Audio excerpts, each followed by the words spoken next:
Welcome to the Introduction to QGIS workshop, or also known as QGIS. This is a part of the workshop series that we're having all week.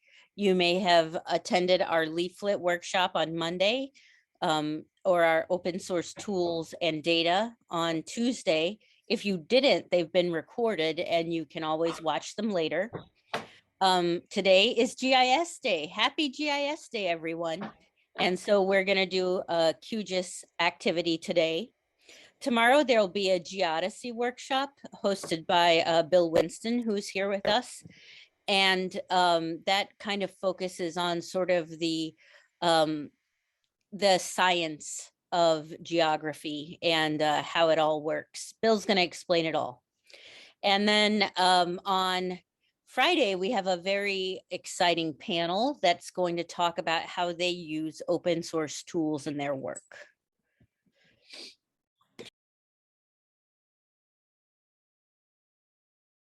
So I'm going to just say right now, if you don't have QGIS, this is the time to download it if you want to follow along. So QGIS is open source, it's community built.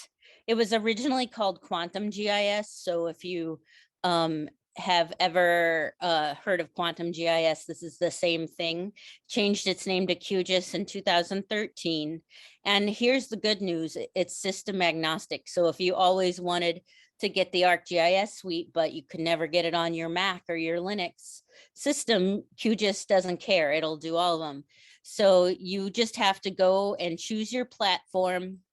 There's a download for Windows, a download for Mac, and a download for Linux.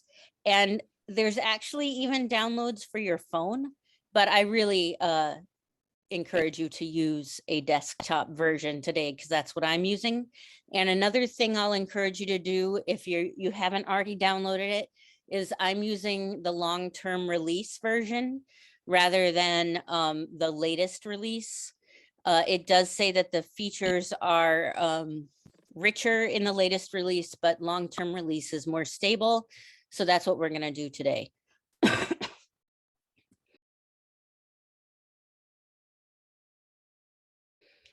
So before I go any further, and while you work on downloading QGIS and installing it on your machine, I'm going to introduce our team. I'm Jennifer Moore. I'm the head of the data services team. This is Doris Scott. She's with us today as well. She's our social science data curator and GIS librarian, Dr. Doris Scott, no less. Molly Webb is our data and GIS developer. And Bill Winston is GIS data visualization analyst. As you know, GIS is one of our services, but I want to tell you about the other ones too. So we have data analysis. So in this case, I'm talking about outside of GIS, so different. We can help you use R or Python tools to apply to your analyses that you're doing in your work. Data curation and sharing. So when your project is at a stage where it needs to be shared, we can help you do that and also review the data so that it's in the best shape possible to be reused and found.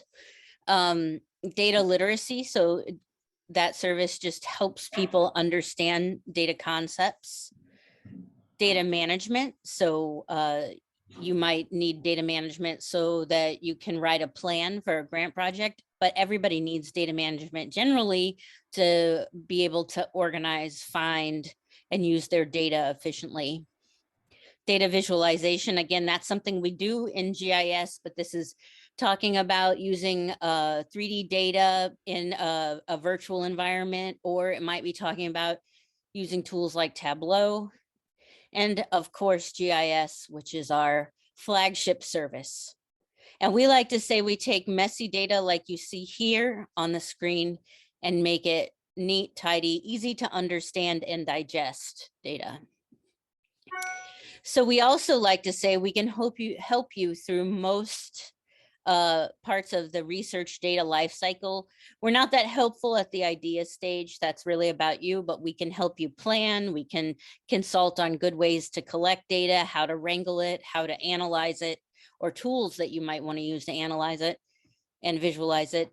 When it comes to interpretation, again, that's not necessarily where we belong. That's a lot of what you'll do, but we can also help you share and find data to reuse. So we try to be as agile and helpful as we can, but if it's outside of our wheelhouse and we can't help you, we are very ready to refer you to someone who can.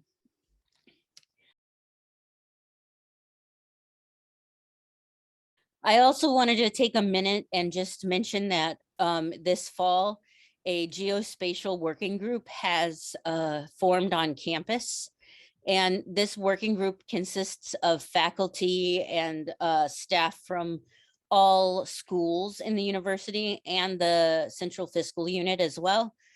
And working to talk about cross-disciplinary research, tools for research, and how we can pull together our resources to make us a more cohesive campus GIS community, and also reach out to the larger community, such as working with entities like NGA or St. Louis County or Bear, what have you.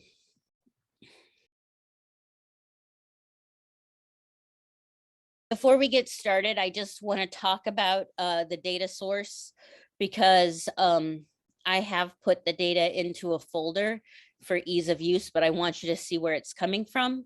This is St. Louis County data. It's their open data portal. And all of this data is very frequently updated. So, if you're doing a project, you want to go and you're using St. Louis County data, you want to make sure you have their most up-to-date data for your project. And I've included a link to St. Louis County open data portal.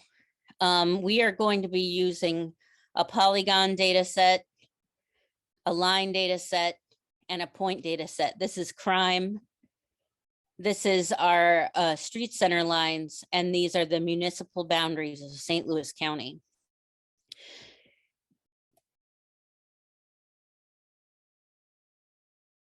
And so now we are going to move on to the hands-on part of this workshop. There is a link here, and I'm gonna just pop it in the chat as well. The first thing we're gonna do is bring in the data that we have to work with. And we're gonna go to add some data in the open source data manager. And that's this sort of 3 cards here up in the left-hand corner of my screen. And it has a little plus sign, and you can see it says Open Data Source Manager. So we'll click that. And notice here, there are a lot of different ways you can bring data into QGIS. We are going to use the vector tool, because our data is vector data. We're working with points, lines, and polygons, and that's all vector data. So we're going to use the file radial button, and then we're going to navigate to our data source, which is let me do that a little slower. So inside of that folder that I extracted, there is another folder that ends in data. So it has the same name, but it ends in data. And if we open that up, we have 3 more folders, and inside of the folders are the data we're looking for. So I'm gonna open the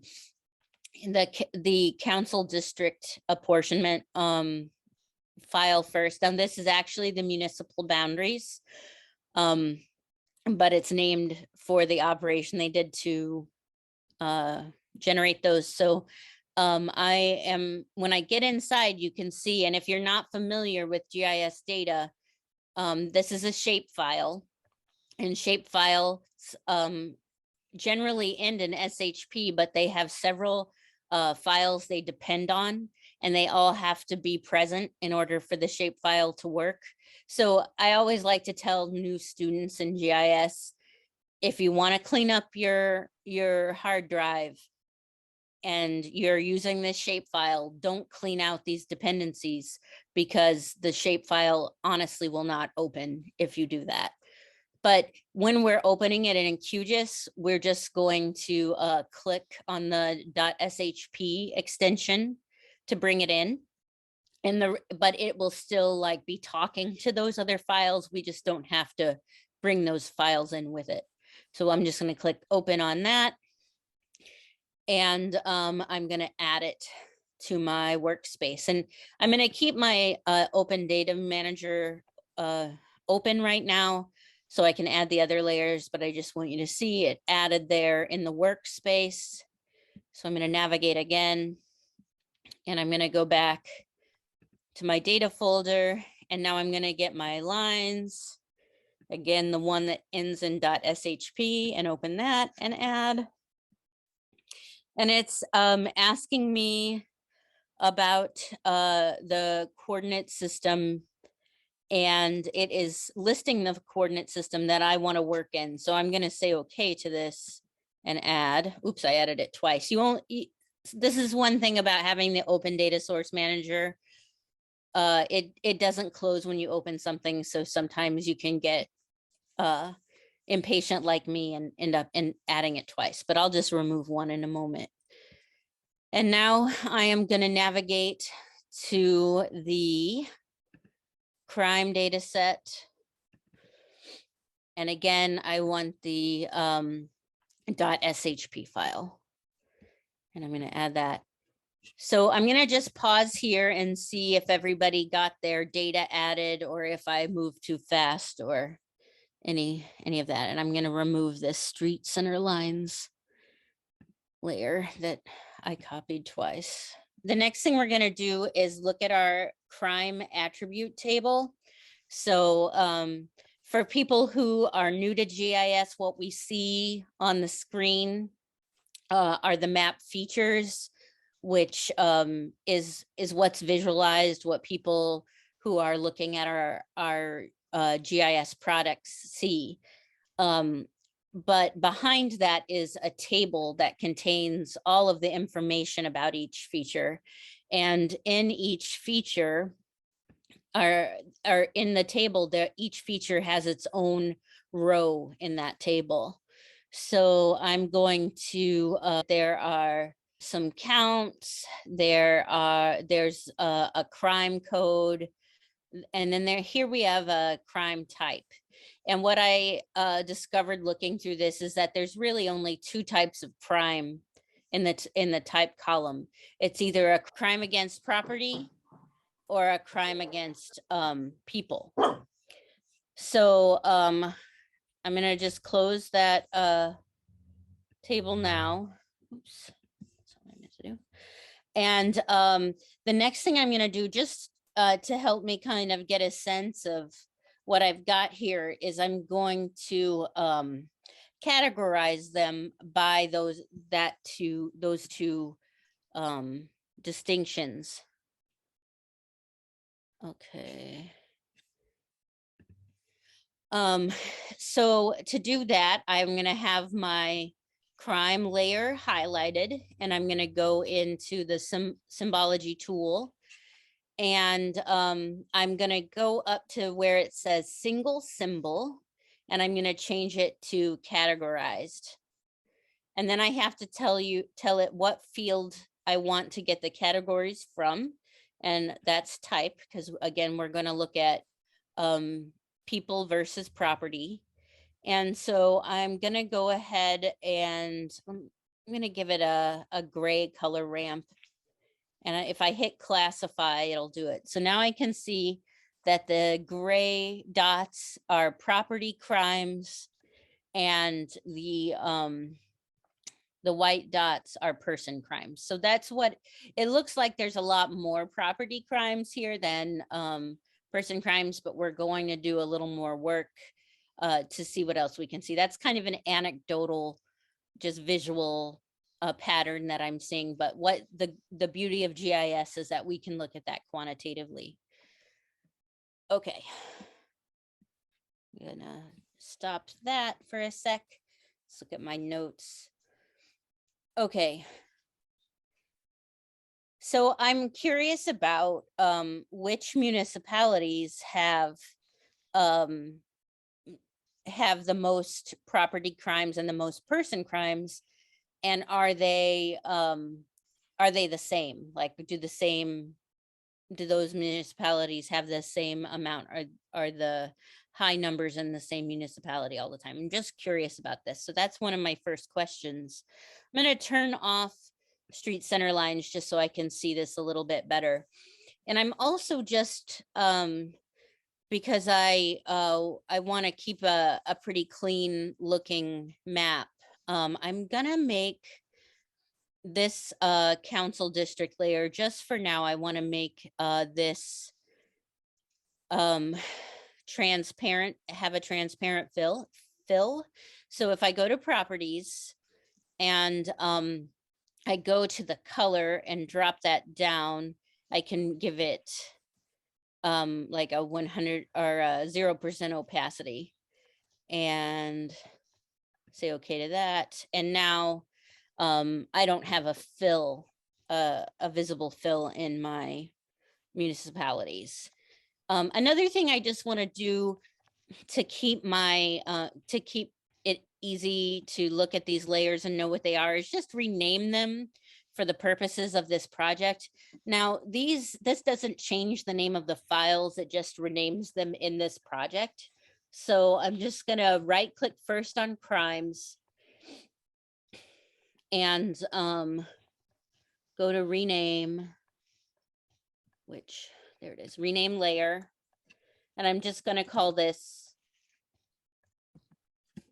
well, hold on a second, let me try that again. I want to call this crime points. And again, because this is just in the project, we don't really need to worry about, you know, underscores or anything like we worry about with files. So I'm just going to call that crime points. I'm okay with street center lines here. And I am going to rename the 2021 council district apportionment layer to municipalities.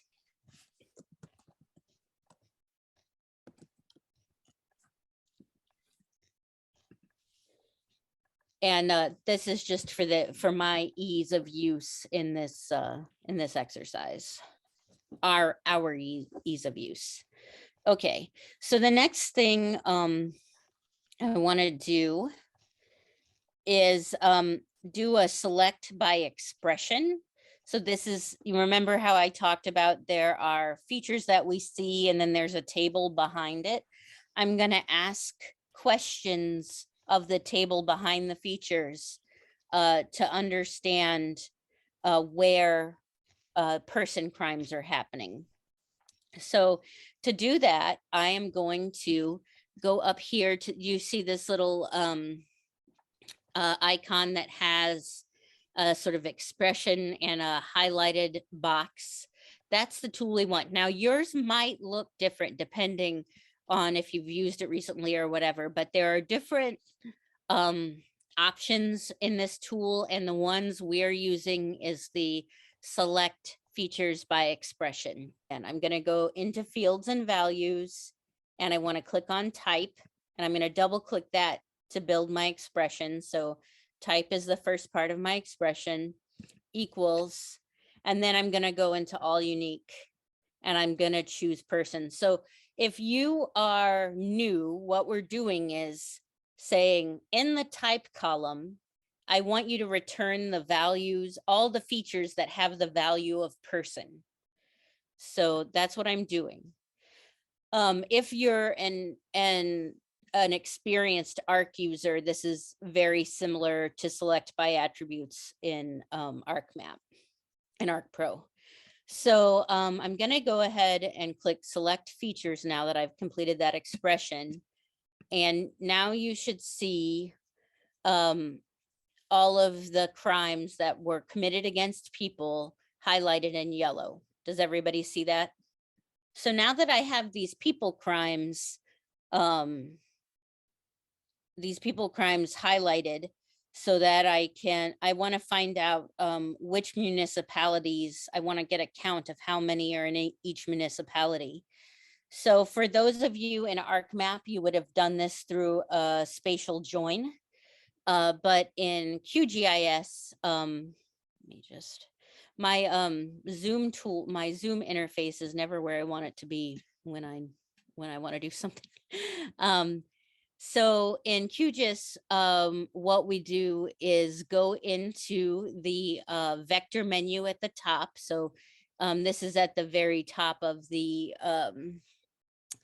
QGIS program, the top menu, and there's a vector menu.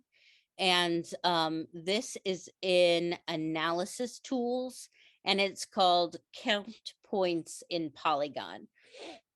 So I'm going to click that. And so I have to tell it what my polygon layer is, and it's municipalities, and my points are the crime points.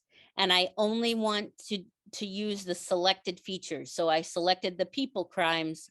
If I check this box, that means it's only gonna count how many people crimes are in each municipality. And the count field is gonna be called num points. So I'm gonna go ahead and run that. Oops, somehow I didn't get my polygons in there. Let me try that again. Okay, run that. Okay. We're not gonna worry about the spatial index message right now. But if we open our count attribute table, you can see that num points, that's the field it created to count how many crimes happened in each municipality. That's now added.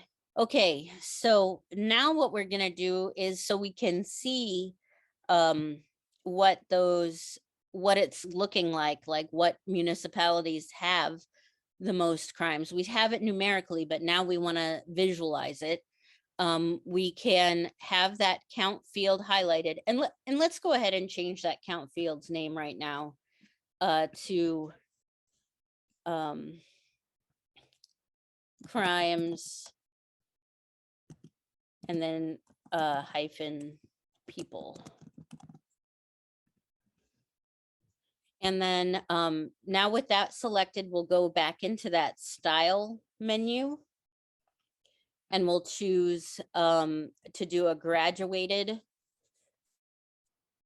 And it took away all the color because we don't have a value field yet. So we have to choose the num points value field, and a color ramp. I'm gonna just use the greens color ramp this time. And then I'm gonna change it from equal interval to natural breaks, or sorry, equal count to natural breaks. And this is important, and I'm not going to spend a lot of time talking about it right now because this is really focused on how to use QGIS. But for those of you who are new to GIS, whichever of these you choose to break down the data in a visual way can really change the message of the map. So it's important to think about what kind of breakdown you need. Natural breaks is something I tend towards generally, is because it's looking at the data and finding where the data is grouping and kind of creating the breaks in spots that make sense according to the data. So but I recommend that, if you're new to GIS and you want to know more about this, that you look at these different classifications for a project you work on, so you understand them better and you make sure you're choosing an appropriate one for the project you're doing.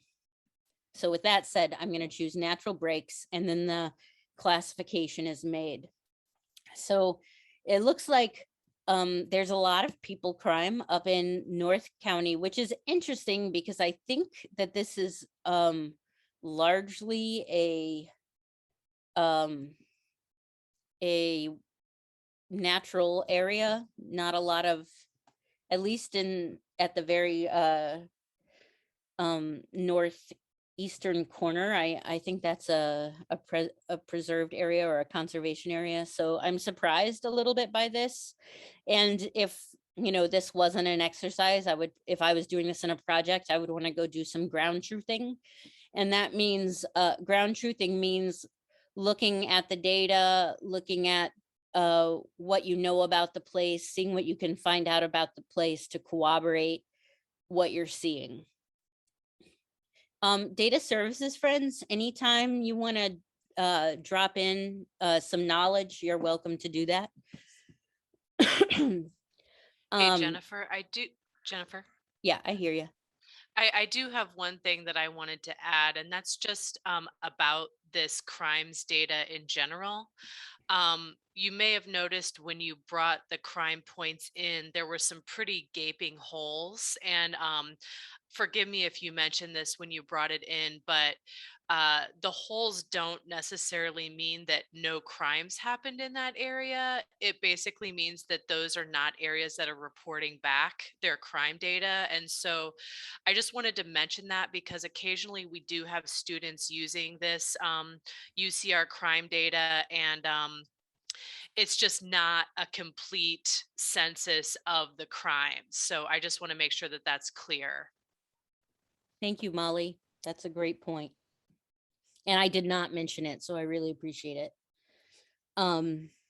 Okay, so and when you're doing a project and you use data like this and you find out something like that, but you decide you want to use this data anyway, that's something you really need to share with your map reader, that this is not a full reporting of crime statistics. This is just has been reported for this data set. Because data, the fact of the matter is that data that's provided is generally not provided in a standard way from different municipalities, and there's sort of a wide and varying approach. So you always have to like kind of get a sense of what the limitations of the data are, and there always will be some.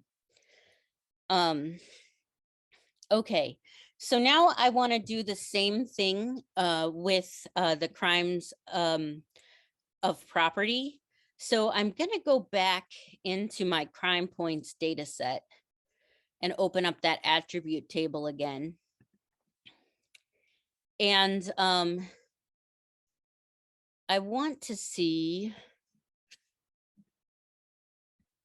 let's see.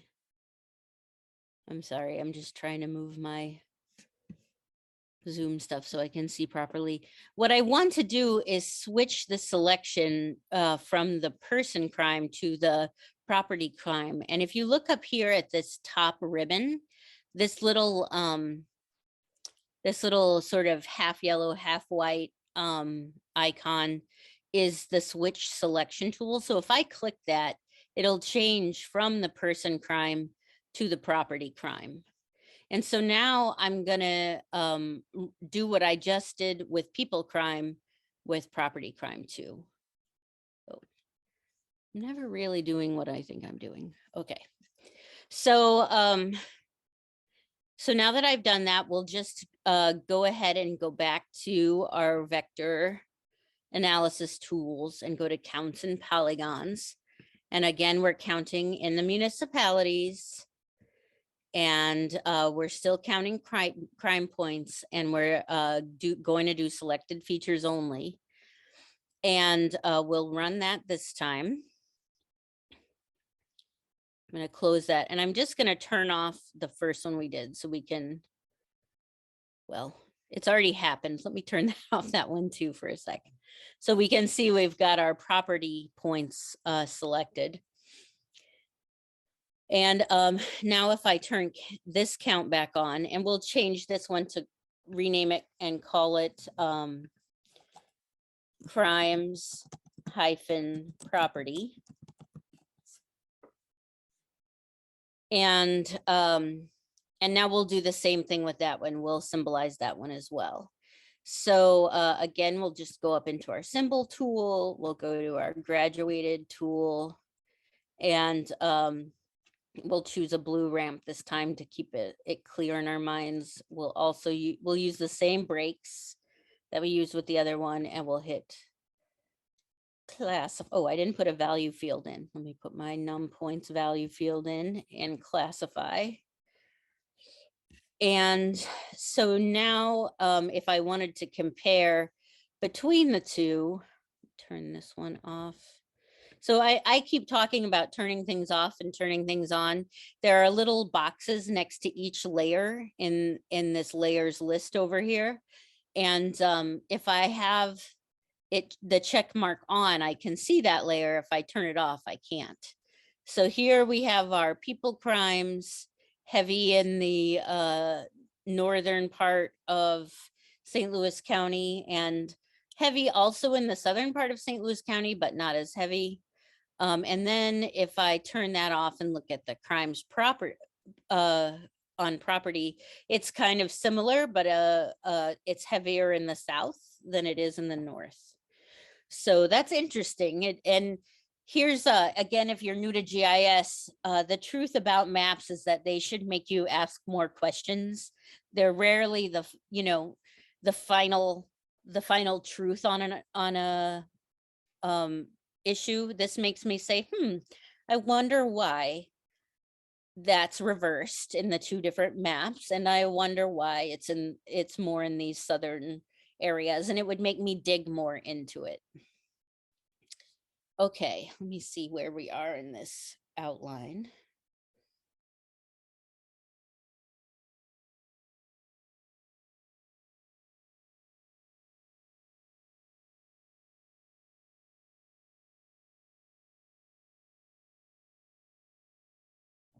Okay, another thing that I thought I might show you that is interesting to do with the crime data, and I'm just gonna turn off the people and the property crimes right now.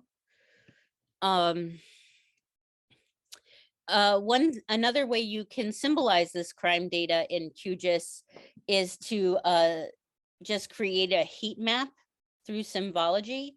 And so if we're in this editing pane, this style pane over here, and we go down to heat map, it'll create a heat map for us. Now, the first color in the heat map kind of blocks out everything else in the map view. So one thing I would like you to do is in the color ramp, if we drop down the menu for the color ramp and go to edit color ramp, we can turn off color 1, make it transparent.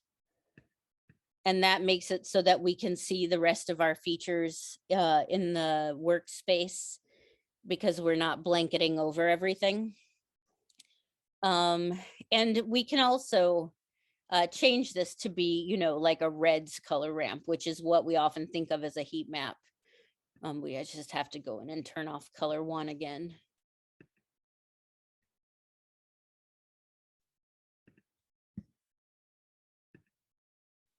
And so now we have what we kind of expect from a heat map. Now, the results can vary if you play with this radius button or with the maximum value, and also if you weight points. But in this case, we're not going to do any of those things. But if you were doing a project of your own and you had specific criteria that you wanted to use, these are the ways you could adjust that. Okay, let me just see where we are.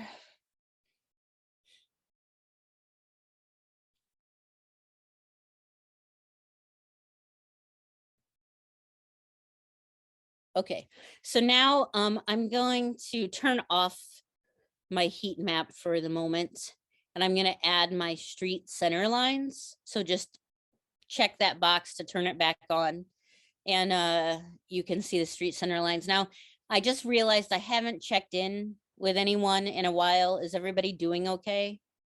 Does anybody have a question?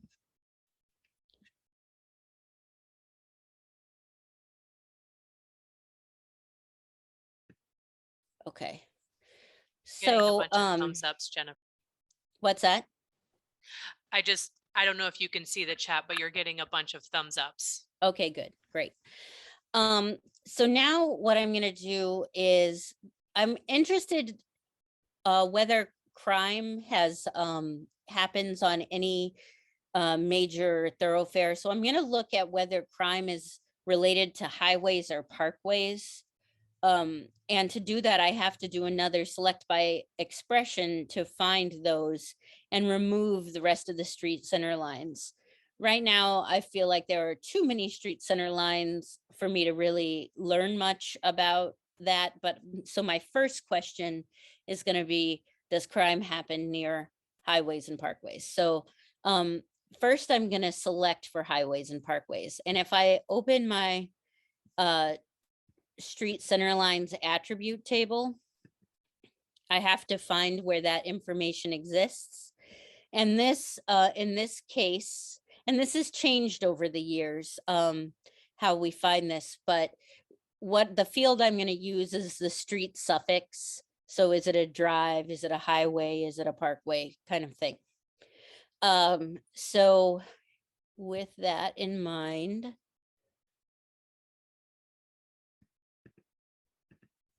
I'm going to go back to my select by expression, fields and values. I'm going to go to my street suffix. So again, I'm saying, please look in street suffix column for the values that equal, and I'll go to my all unique. And I see HWY is the highway suffix. I'll double click that, but I also want parkways. So I'm going to go in this middle column again. I'm going to go into the operators box and I'm going to choose or. So what I'm saying is I want this column to return values that are HWY or parkway. So let me just put in this or, so we can see get our value for parkway. And again, for those of you who are not very familiar with using GIS or using SQL expressions, the thing about it is that this syntax has to be exactly right. So you have to have the street suffix column exactly as it's read in the table with quotation marks around it. You have to have the appropriate symbol to return what you're looking for. And in this case, it's an equal sign, but depending on what you're looking for, if you're looking for examples, if you're looking for something that's quantitative and you want to find the numbers like under 12, you could use the operator less than or equal to get those values. So it is dependent upon what your question is. But in my case, my question is, I want the street suffixes that are highway, or I want the street suffixes that are, let me get all unique again, and because these also have to be exactly right. So if I scroll down, there's my parkway.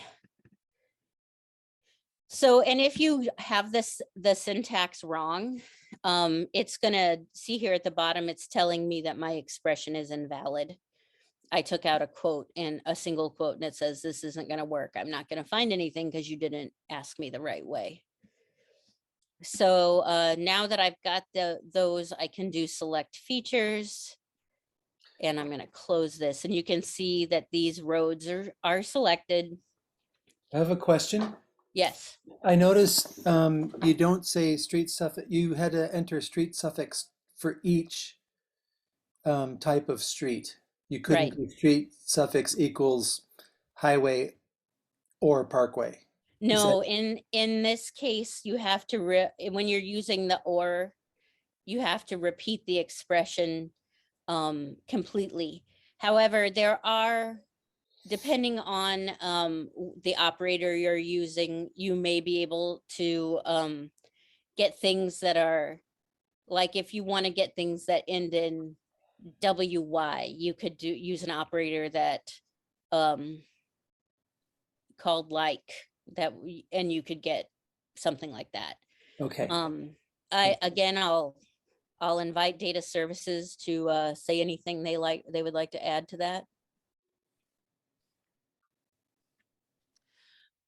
Yeah, Jennifer, I just put a little note in the chat, but technically when we're making these attribute queries here, we're writing them using SQL.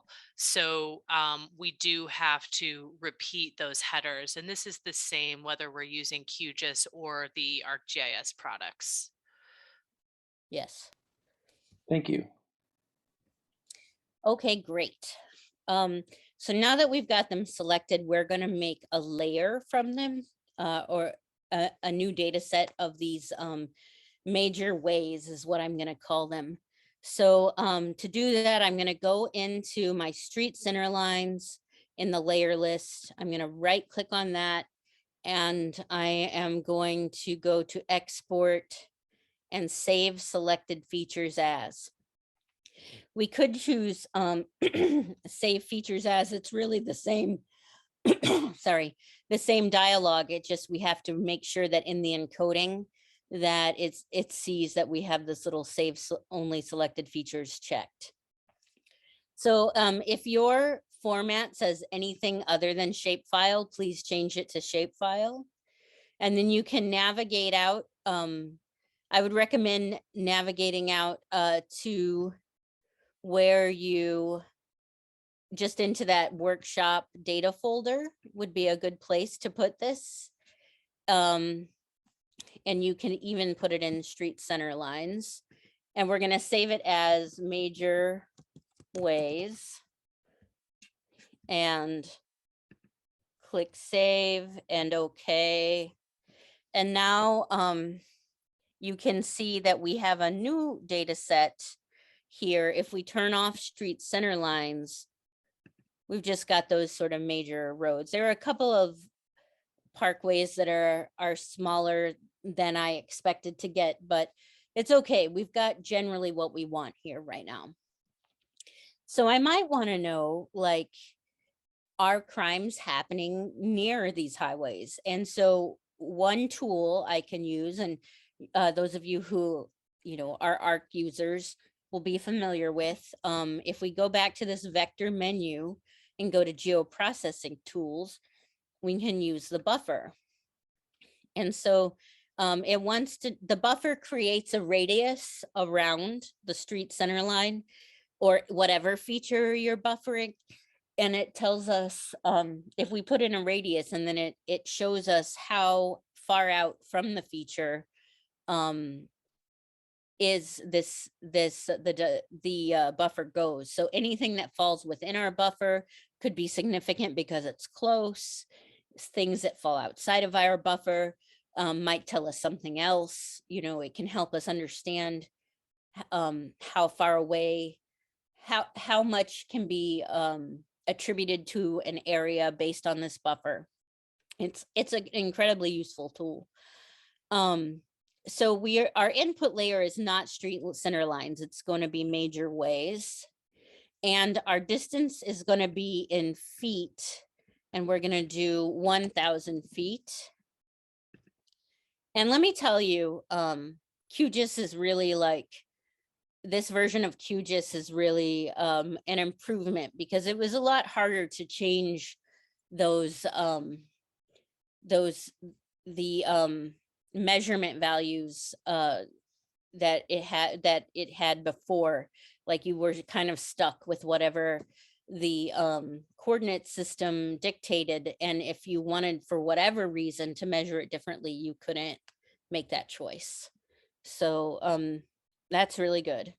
Our end cap style will be round, and we're going to dissolve features. And most of the time when I'm using street center lines, I do dissolve the features, because this is the difference between buffering every feature separately, giving it its own buffer, or kind of creating a one buffer that kind of connects all of it together. And the reason that matters with streets is that they're made of segments, and it's a very busy buffer if you do it the other way. So I hope that was clear. If not, you know, try it the other way later on and see what I mean. So dissolve result. Okay, now we're going to run this, and we're going to close the buffer. And if you zoom in, you can see we've got this 1,000-foot buffer around these streets. Yeah, everybody good? Everybody has a buffer? And I still have my style tool over here because I forgot to close it, but it's actually handy because if I go to color, I can decrease the opacity so that it's easier to see what's inside and outside of my buffer with a more transparent layer. So I'm gonna go ahead and close that now. All right, so now I kind of want to look at my crime points heat map to see if I think that there's any relationship between roads and these major roads and this where the most crimes are happening. And I'd have to say, and let me just turn it off for a second. Oops, wrong thing. I would almost say I don't think so by looking at it.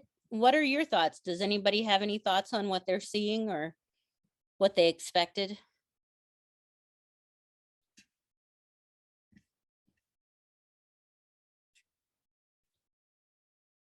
Okay, I'm sure you're thinking. You're just not thinking aloud. And that's fine. Initially, I thought no, Yeah, and but there seemed to be some, like the darkest red area is right at yeah, a confluence. There are a lot of confluences with the heat map and roadways, but there are also, it seems the ones that aren't on the roadways are lighter colored. yeah. So Yeah, it maybe, definitely maybe there is a correlation. the hottest area is near 55 or no 64 and I-70. Hey, Jennifer. Yeah, Well, one thing, the heat map is kind of obscuring some of the roadways. And when you zoom in, of course, we can see it better. But I wondered if flipping the buffer on top of the heat map might make that much more apparent. yeah, let's try that. I'm gonna pull that up.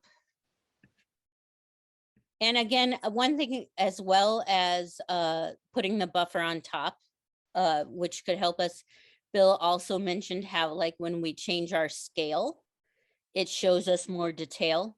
So that like when we're out here like this, our heat map is telling us something less meaningful than when we're maybe zoomed in like this.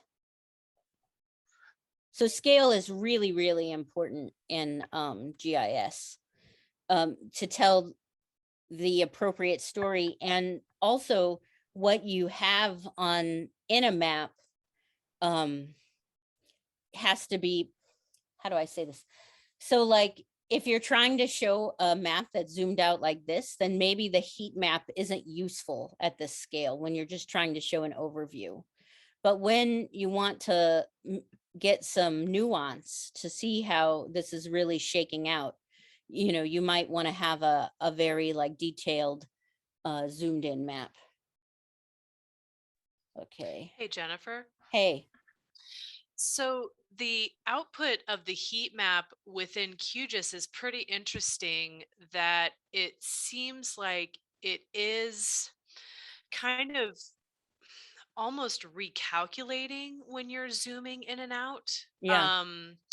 Whereas if we did something like this in ArcMap, we would be getting a a single raster result layer that I don't think would have this dynamic display kind of thing happening. And so that's just, I mean, I don't think it's good or bad. It's just kind of an observation, because I don't think that we'd be seeing that same kind of behavior if we had just a straight up raster density layer in Right. It would in be a ArcMap. layer all So its own, and it yeah, would so be that's just, fixed. it's just kind of interesting to me, the Yeah. difference. Yeah, Yeah, I have to say when I first found the heat map option in the Symbology, I questioned whether how accurate it could be. But I have generally been pleased with the results I've seen. I wonder if the radius is somehow changing based on the map scale. Right. You know, because there was a setting in the Symbology tab that allowed you to specify the Let's radius look at for the that heat again. map. And I wonder if it's, you know, somehow scale dependent. Yeah, is that 10,000 millimeters? No, Looks like it is actually. huh? Is that ground millimeters or map millimeters? I think it's ground. So that's what it looks like if we change it to inches. So millimeter is the default. Let's try map units.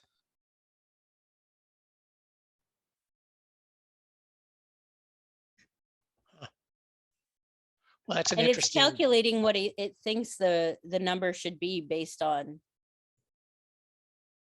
the units I choose, but that's not a very interesting. Well, anyway, I don't want to Yeah. get bogged down here. I wanted to show it as an option, but yes, Molly makes a good point, and as does Bill, is oh, and there's also this rendering, like you can choose like best quality or fastest rendering, which I have questions about, but these are all good points and they're things to think about. And if you are an ARC user, you may be familiar with the kernel density, for example, where we create that raster heat map. So it's just something to keep in mind and decide, you know, to look more into this heat map symbology. I believe Arc Pro has this now too. Does anybody remember seeing the heat map functionality in Arc Pro as a way to symbolize? At least ArcGIS Online does. Yeah, I think that's true. I honestly haven't played with that much in Pro yet. Yeah. So anyway, so now we have that. Now, another thing we could do, if we wanted to, was just, you know, like as we counted how many crimes were in each municipality, we could count how many crimes fell into the buffer zone, because that is a way that buffers are often used, like how often are these where are within this predetermined area that I've set. So again, that would just be the points in polygons in the analysis tool. So buffered is my polygon. Crime points are could be my points. I could do it like I did the other one and select for one or the other and do only selected features, but just for the purpose of seeing this, we'll just do it like this. Did I miss something? Oh, I didn't put any points in. Okay. And so, actually, I apologize. See, this is what's wrong when I try to not look at my script. Bear with me, everyone. That's not actually what I meant to do. What we're actually going to do is select the crime points. So I'm just going to turn them back on. I'm going to make a copy of this layer. And I'm going to, the one that's turned on, I'm going to change the symbology back to a single symbol just for my own peace of mind. And now I'm going to clear my selection. So remember this, that's this deselect button here. And so now what I'm going to do in my crime points is do a select by location. So that means I'm going to use this little button that's at the in my ribbon right above the layer list and things. And I'm going to ask for select features from crime points that are within the buffered area. I'm going to run that and close. And now you see that we have just the crimes that are happening in this buffered area. So if I exported that to its own feature, I could call that crimes major ways.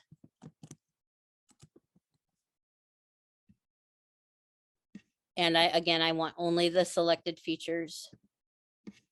Oh, I might not have made that a shapefile.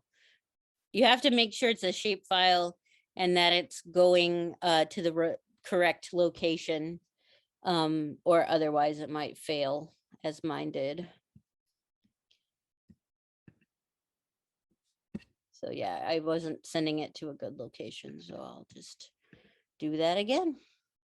And I'll put that in my crime points folder, and I'll save as crimes major ways.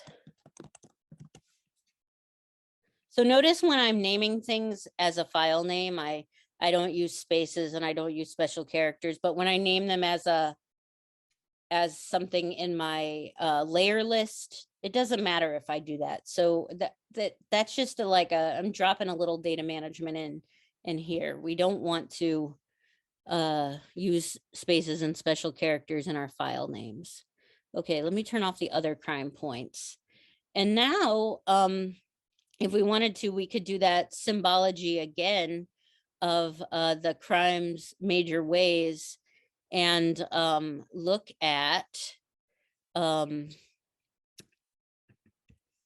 we can look at whether there are more property or people crimes in that area. And there's just more property crimes in general. So I feel like we kind of probably know our answer, but we don't certainly know it. Okay.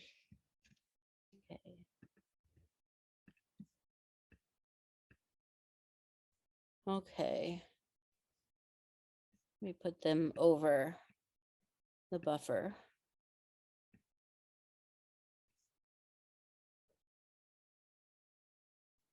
Yeah. So I think what I'm seeing here is more property crimes near highways. Any thoughts?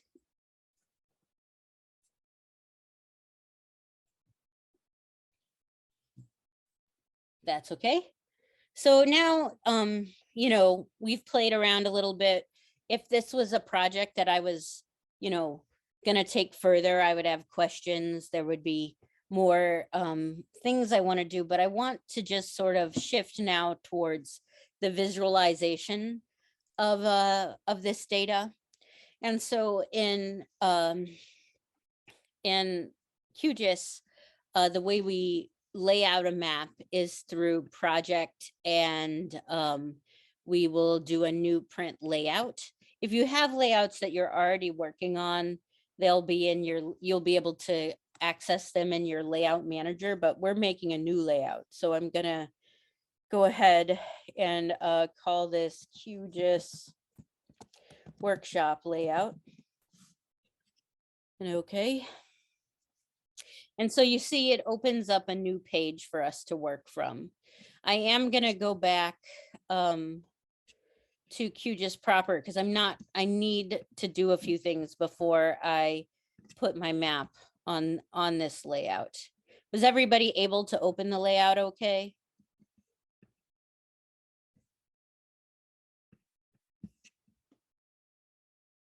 Okay, I'm going to take silence as good news. So if I laid my map out right now, this would be what I would be drawing in that layout. So I want to start a little simpler. I want my very first map to just show the study area that I'm working in and the crimes. So I'm going to turn my crime points back on, clear my selection, and I'm going to turn my major ways off right now. And then I'm just going to show this, like these are the main data points I'm going to show. I do think I'll go ahead and make sure crime points are symbolized as categories here.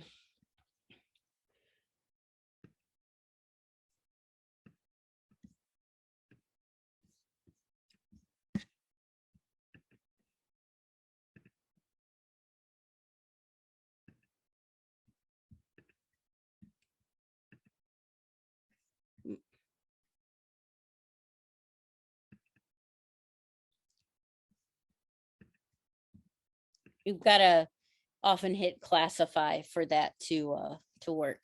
Okay, so now this is sort of the basics. This is like, here's my study area. This is what I was looking at when I started. So if I go back to my layout and I go to add item, I can add a map and just draw it on my page. Though actually first I want to make sure it's the size I want it to be. So I'm going to go up to the layout menu and go to page setup. And here I can choose my paper size and I want US legal. And okay, gives us a little more room to work. And then I am going to do that add map again, add item, add map. Okay, did everybody do this? Because I didn't tell you to do that in a seamless way. So is everybody okay with the map they added?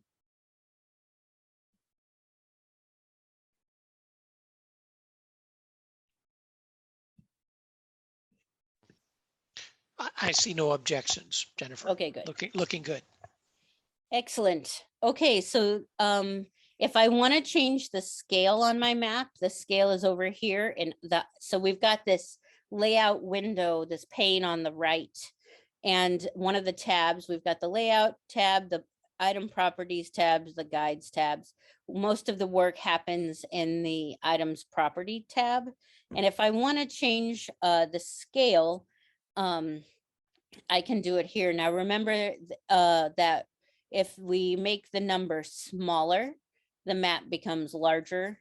And if we make the number larger, the map becomes smaller, because we're talking about the relative ratio between what this is and what it is in this, between the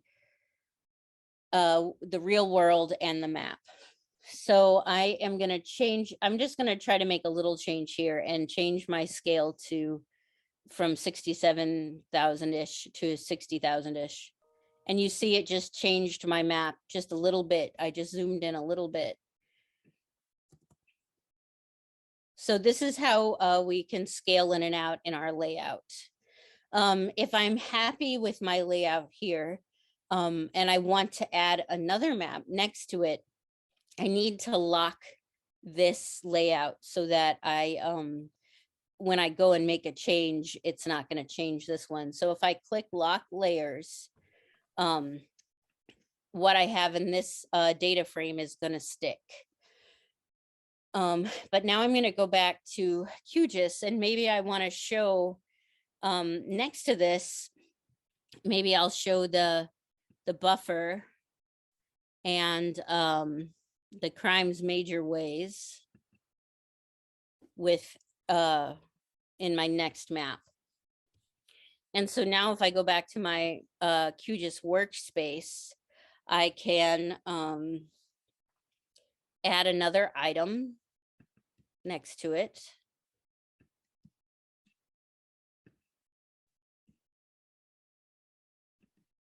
And now I have that other map visualized, and I can try to make it about the same scale. Now, remember, if you have, in a moment, we'll do things like add scale bars and things. And if you have maps on the same page at different scales, it's really important to have a scale bar for each of them. Now what I'm going to do is duplicate this layout. And I'm going to just call this QGIS Workshop 2. And it looks like it's the same, but we're just going to remove these guys from the layout. And now we'll put in our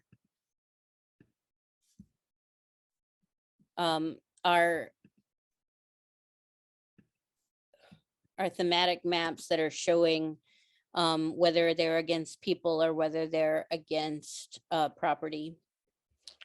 So if I go back in here, I'll turn off these layers, turn property on, and I can go draw that on my workspace. So notice that every time I have a new map, I'm getting a new tab at the top.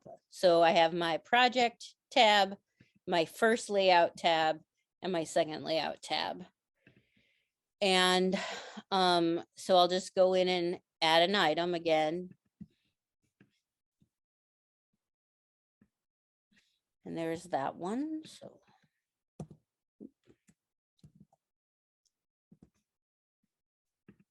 oh, and I have to, in item properties, you also have to be have your the item that you're working on selected when you go to the properties. And then I'll lock those layers. Go back to my project, turn off property and do people, and go to my workshop 2, and I will add an item.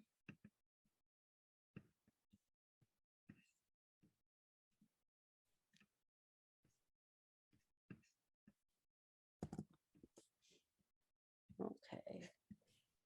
And I'll lock those layers. So now we've kind of laid out 2 different things. And as you know, if you're not new to GIS, this is a very these maps lack any description that would help people understand what they're looking at. I mean, these numbers could be referring to you know, how many popsicles the people in these areas ate, because we're not telling people anything. And it's really important when you're designing a map that you're helping your map reader understand what your map means. So the first thing I'm going to add, and I'll just go ahead and start with, I guess, I'll go ahead and start with map 1. The first thing I'm going to add is a legend. And in QGIS, the way you do this is on the left. There is a menu of things that you can use, and they sort of set the sequence of colored boxes is the legend icon. And so I click that, and then I can just draw it on my map. Now, it has given me both of my items here. So I've got my crimes against people, and I've got my crimes against property. And I want those, but I don't really want these other things that are in this legend. So what I'm going to do is go down to the legend items area of this dialog in item properties on the right. And I'm going to deselect auto update. And then I'm going to select the layers I don't want and hit the minus sign, the red minus sign. And I can pull those things from the legend when I do that.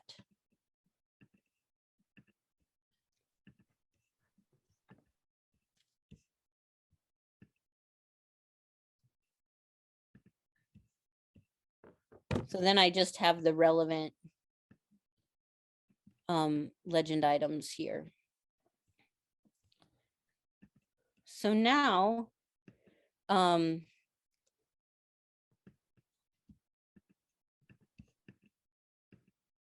so with map 1 selected, I'm going to try to add my scale bar. And again, that looks like a scale bar over on the side. I click it and then I draw it in the area. And it's in kilometers now, but I'd like it to be in miles. So I'll just change it to miles. And I can change the segments and things here.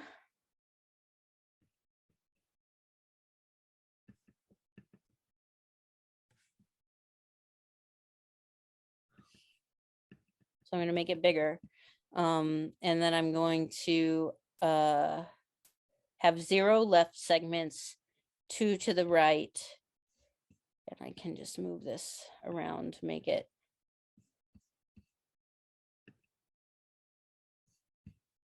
how I like it to be.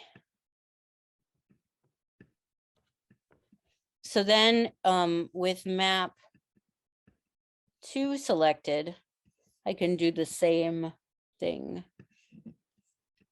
I keep trying to drag it in. I don't know why I'm doing that.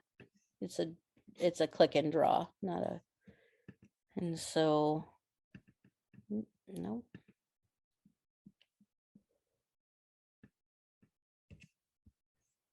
And then I'll increase the width.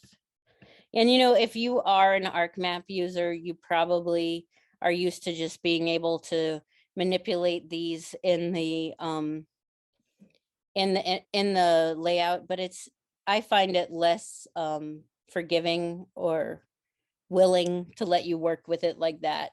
So it's easier to do it in the item properties. Now we need a title, of course, so we will click the text box over here on the left and we'll draw that on. And so you've got the box here, but you can actually work on the title here in the item properties on the right. So I'm going to call this St. Louis County Municipalities. Well, maybe I'll call it actually Crimes in Municipalities in late 2020, because that's when the data is from. It's the second half of 2020. And then we can modify the font and things down here. So we can change the color, we can change the font choice, we can change the size.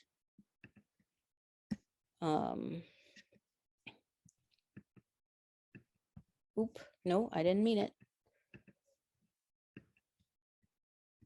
Here. And of course, I've made that.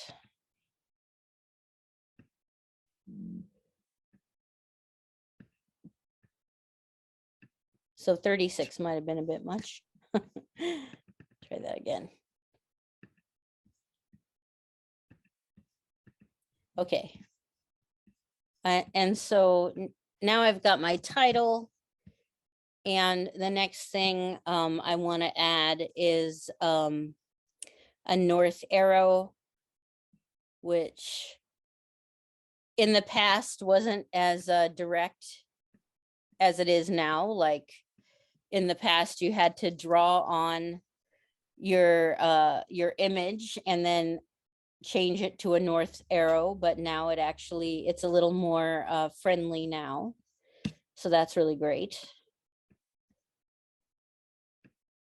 And then of course, I always say count your map essentials when you're putting these things on the map. So there's the title, there's the north arrow, there's the scale bar, there's the legend. And so I only have 4. I know there should be 5. So I know I'm missing something. And the thing I'm missing is credits. And so I just have to go into the text box again, draw it on. And I generally include map by, and I'm going to put my name, but please put your own. Made in 11/17, 2021. Data source, St. Louis County open data. And the municipalities and the crimes are not the same year. Like the crimes are coming from the end of 2020, and the municipalities, I'm pretty sure, are from 2021. So in this case, I might say municipalities 2021 crime data.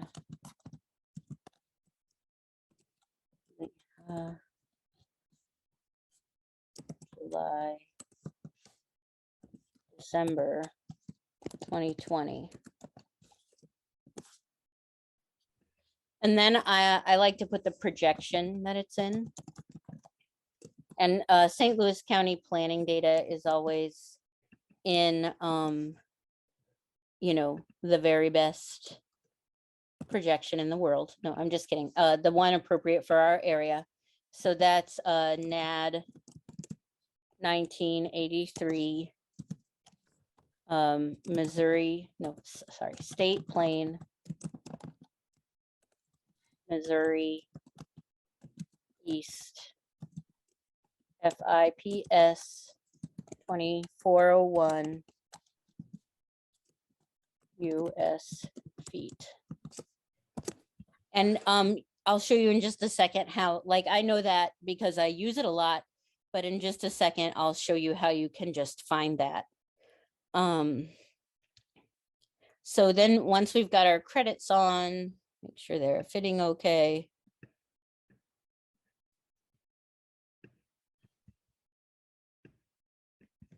And we've pretty much got a completed map.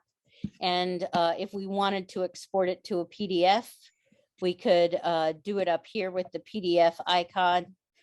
And if we wanted to export it as an image, there's the SVG option. If you wanted to also support it, do it as an image, you could choose a number of different choices here. You can print it as well. One thing I will point out though, if we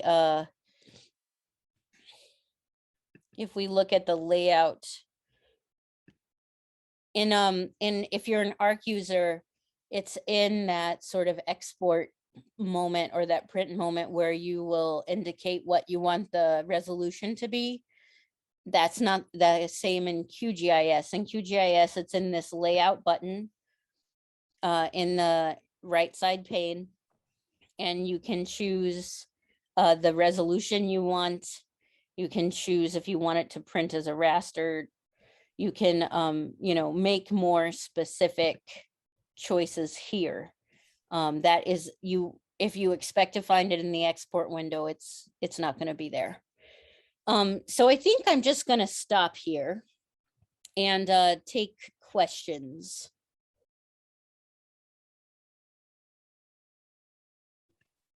Hey, Jennifer, it's Molly. Hey. So this is really interesting because I feel like you could give, you know, 5 people the same data and have, you know, 5 widely different maps. So I was just thinking about, and I'll admit, I have not been click by click following along with you today. But I was just thinking that if I were setting something like this up, especially if I wanted the map reader to be able to compare the 2 categories of crimes, I might choose the same color ramp and breaks. So that you can have a single legend and then just indicate people on the left and property on the left Yeah. and people on the right. And then since your maps are the same scale, I feel like technically you could get rid of one of those scale Definitely, bars too. yeah. They probably Um, only need one scale bar there.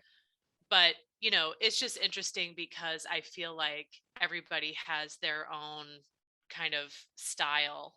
So those are just some thoughts that came into my head while you were creating your layout, which does look very nice, by the way. Thank you. So you as the map maker, Nice. we are going to have to make choices on how to best describe things to your map reader. And sometimes how you describe that is really going to depend on who your audience is. And the things Molly was suggesting, I mean, I could have gone that way too, and thought about it. But I think as long as what you do is clear, that is what is essential, like that people can look at the map and have a good shot at understanding what you're trying to tell them. Hey, Jennifer, I agree with that. And I do have a question though. You know, I typically work in ArcGIS, and you know, we have that function where we can apply symbology from one layer to another. And so to Molly's point, you know, if you wanted to take the symbology from the property layer and apply it to the people layer, is there a method in QGIS to allow you to do that without having to manually set those things up? Probably, and I'm gonna punt to Doris and see if she knows how to do it, because I don't work in QGIS every day, but I know What Doris was, has done a lot with QGIS. what was the question? Because I've been going back and forth with help desk and all of that. No worries. I'll summarize. So in ArcGIS, we can apply a symbology from one layer to another one without having to manually set the second symbology. All we have to do is, you know, kind of use the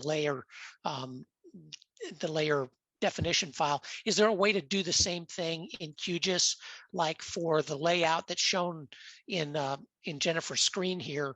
If we were to apply the property symbology to the people layer, can we do that? I have no idea. I've never tried that before. Okay.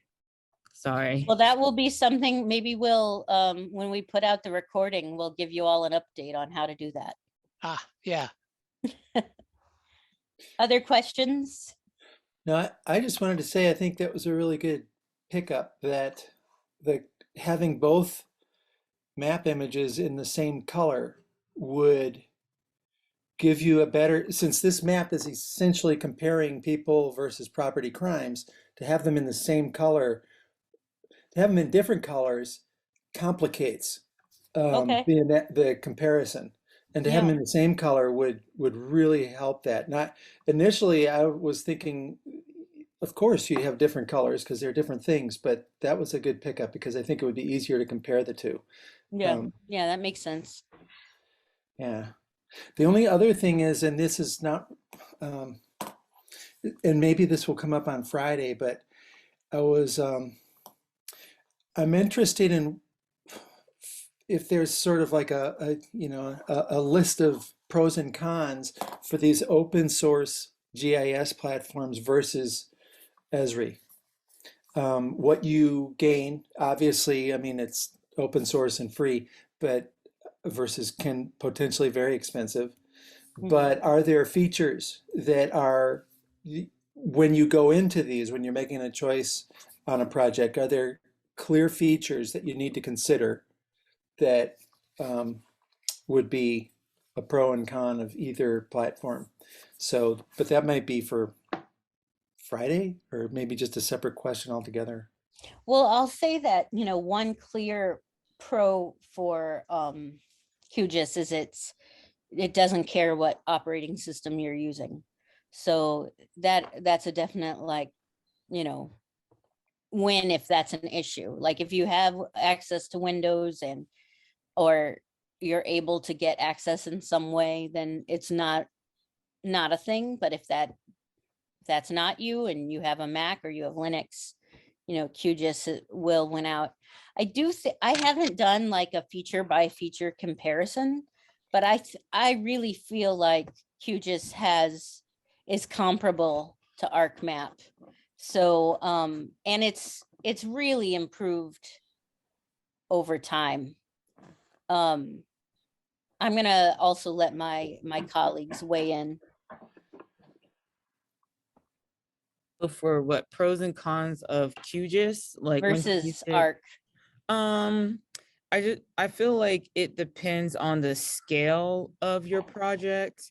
I remember one time I made a map similar to this, but it had like 5 data frames or something like that. It was quite a few. No, it was like 4. And I actually had big trouble loading the data. QGIS would always crash doing so. And I actually did ask someone about it. Was there a problem with my data? Because I was mapping the whole US 4 times with some data intensive things. And it crashed. And then finally someone's like, well, just use ArcMap, and it loaded it in really quick. Mind you, this was in 2019. So Yeah. things could have been updated by then. But for me, moving forward, if I do something like what Jennifer's doing, no problem, use QGIS. But if I'm doing something on a bigger scale, maybe I might consider to use ArcGIS or ArcMap products, Esri products. And going off of what Bill says, currently, none of us right now knows about the layering issue.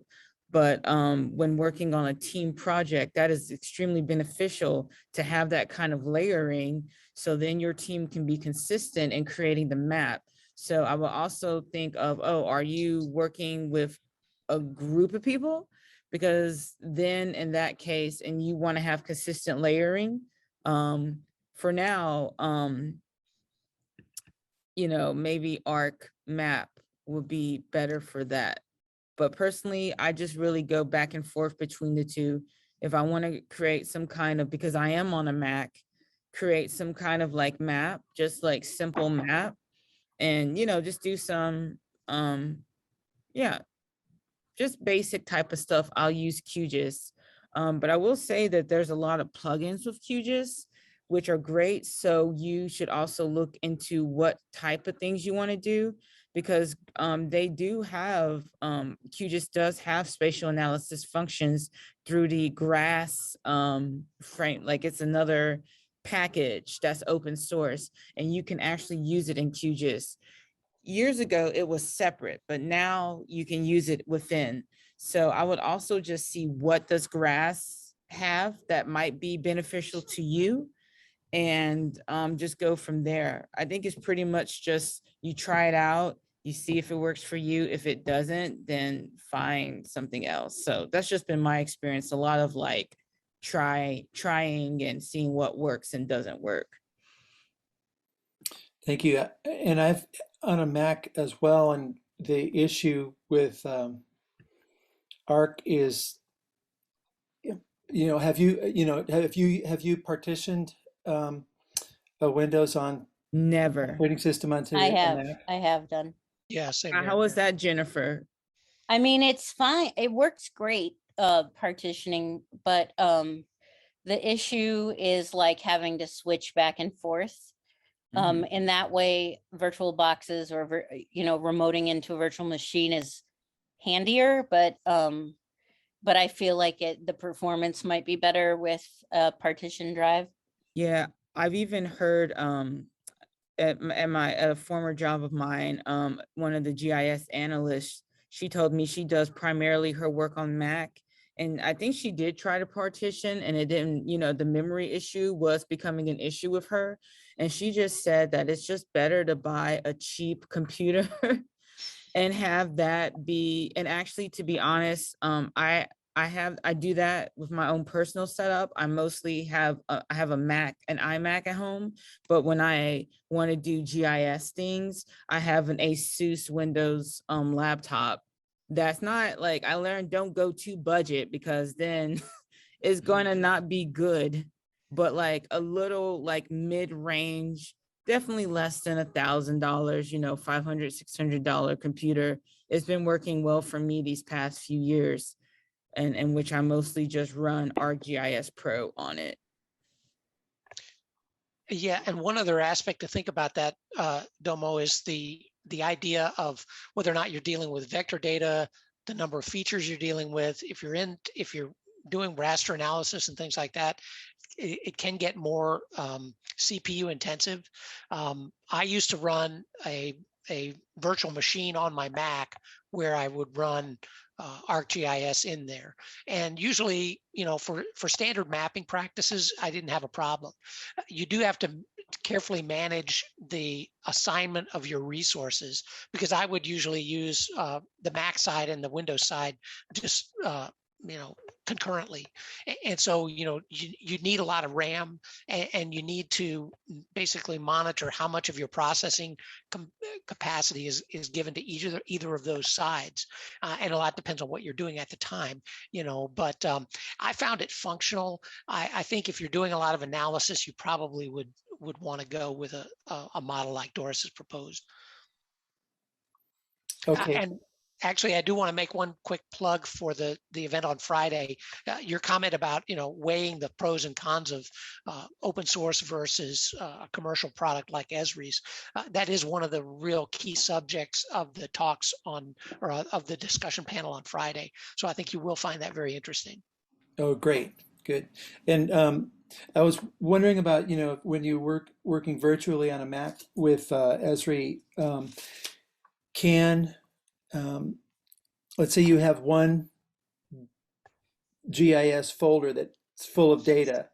Can it be accessed on that hard drive from either partition? Yeah, it's going to depend on the virtual machine application that you're using. I was using VirtualBox, which is an open source virtual machine, and it would allow you to assign a drive that was kind of a no man's land in between both of them. So I would be able to, in my Mac, say download something from the web and put it in that space, and then I'd be able to access it from the Windows. But that's just a function of the virtual machine. Okay. Okay, terrific. Thank you. Yeah.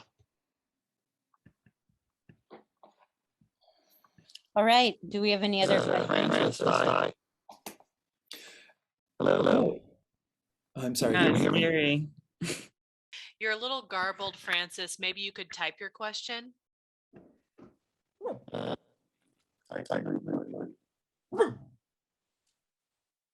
Sounds like you're speaking to us from the mothership.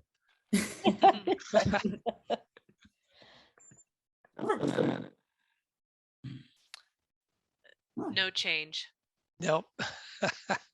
Yeah, could you please type your question and we'll let Jennifer know?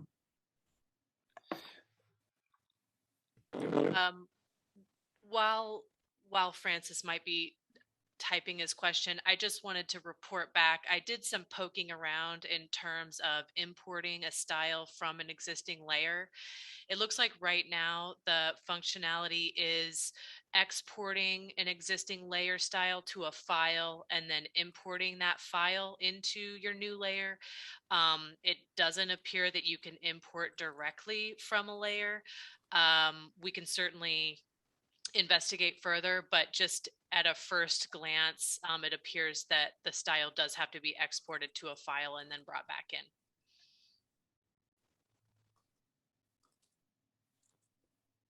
Okay. I have a, until Francis's question comes in, years ago, it seemed that Illustrator was used to polish a map after it was created in an ArcMap. Is that still something that is done, or have the platforms polished themselves enough so that that's not necessary? I can actually answer that if you don't mind. Please do. It all depends on what you like. I have friends who are in architecture. And so we work with a lot of architecture faculty and students. So one practice that many of them do is that they will create the map in ArcMap or ArcGIS, Pro QGIS, whatever, and then they will export it to do something in Illustrator, but they're doing some type of thing that's, you know, like they need to, like, for example, one of my friends was making a poster for a planning conference, and there were certain specifications. And so she just said, okay, I'm just gonna put it out, and you know, I'm gonna just like do stuff since Illustrator after I export it from my GIS program, so I can make sure things look the way it looks, and then also put in whatever design it is. Now, for me, I don't need to put any extra touches to anything. So I create, whatever I put out, I create it in. But one thing I do take note of is just cartographic principles, because you can do a lot with knowing like how to use color, you know, what kind of, you know, those kind of elements, and create some pretty nice maps. So it really just depends on what context is being used in. But for me, I've never played around in Illustrator with it, but it tends, just from my personal experience, to be things that say people in architecture tends to do, because there's some extra things that they might need for their project or for a conference they're submitting their work to. Yeah, I can add to that a little bit, Dominic. As Doris mentioned, you know, we have an architecture school here at the university, and a lot of the faculty and some of the students there will tend to, you know, build a map in ArcGIS, export it into an Adobe Illustrator format, and then work with it in Illustrator. It's a bit of a messy process because the layering that occurs in the Illustrator package makes it a little more difficult to deal with things. It tends to split things up a lot into individual layers. I did put something into the chat. There is an ArcGIS Maps for Adobe Creative Cloud extension for basically it's an extension for the Adobe Creative Cloud that allows you to pull maps in from ArcGIS more, you know, seamlessly. And we haven't worked with that very heavily, but it is a tool that's designed to make that process work a little better. Okay, and the time period I'm thinking of was over 10 years ago, a friend that worked for USGS, maybe even longer. And I'm wondering if just the, number one, if nowadays, like with the architecture students, if polishing a map, if they're just more comfortable and more versed in an Illustrator for polishing a map, and at the same time, maybe if ArcMap or these other, or QGIS have sort of polished, improved the capacity to polish a map for the output in the intervening time, so that it's really not, that maybe the reason Illustrator is used now might be more because the user, in this case, say, for example, architect student, is just more familiar with that. Do you think? Or That's a good it point. still sounds like it might still offer some functionality that's an improvement? I think that's a really good point that you make, because in some cases, the architecture student might feel better using Illustrator than, say, ArcMap. You know, again, it depends on what the person's doing. Again, I have a friend who's a heavy user of ArcGIS, so she can do whatever. But I do think that is a great point that you make in terms of, okay, students just feel more familiar with that and let it be that. So I do think in some cases it is that, but I will say, especially for ArcGIS Pro, just in my personal opinion, that what you can do to create a nice map has really, it is a significant upgrade compared to, and like along with the interface to create the map is a significant upgrade than, say, you know, ArcGIS and things like that. So I think it's a little bit of both. Thank you very much. Oh, and Francis had a question. Did you see it, Jennifer? Or if not, I can just read it out. Yeah, just read it. If you use the same scale on both maps, you'll lose a lot of the patterns seen in the people map.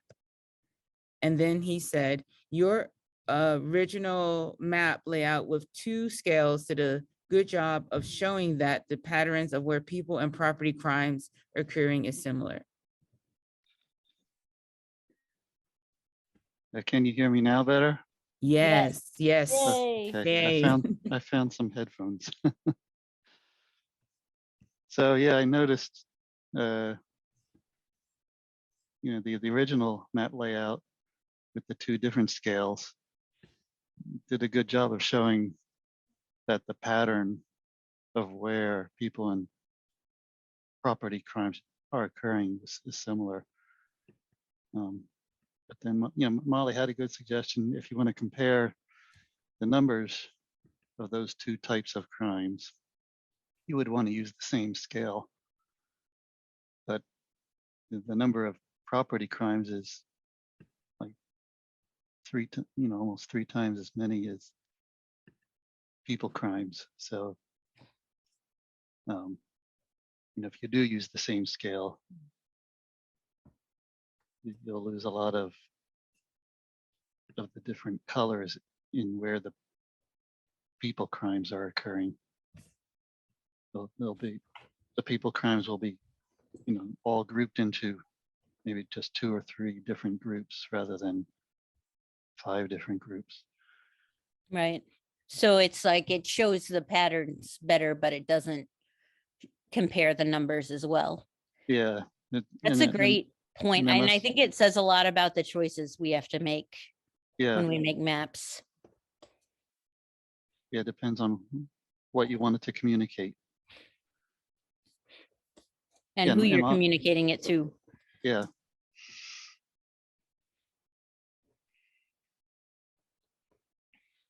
We have about 3 minutes left. Thank you all for coming. I hope that if you're new to GIS, you'll hit us up again and, let us know if we can help you, or even if you're not new. And if you're an ARC user, I hope, QGIS has warmed your heart a little. Yes, Francis again. I wanted to, thank you for the QGIS demo, because from someone outside the WashU community, I've been taking the Esri MOOC classes, as opportunities to learn the ArcGIS Pro and online tools. But yeah, I can't afford those tools myself. So I've been, the next step is for me to learn more about QGIS. So thank you. It's good to see you, Francis. Well, hear you. Francis. I'll let you wrap Yeah, up. good to see you, Francis. Sorry. No problem. We're glad, always glad for a little Francis input. Be sure to come to the workshop, the Geodesy workshop tomorrow with the fabulous Bill Winston, and our panel on Friday, which will include a faculty member from WashU, Seth Graebner, and his student assistant. I forgot the name of the company, Bill. Who is the company person that's coming? Let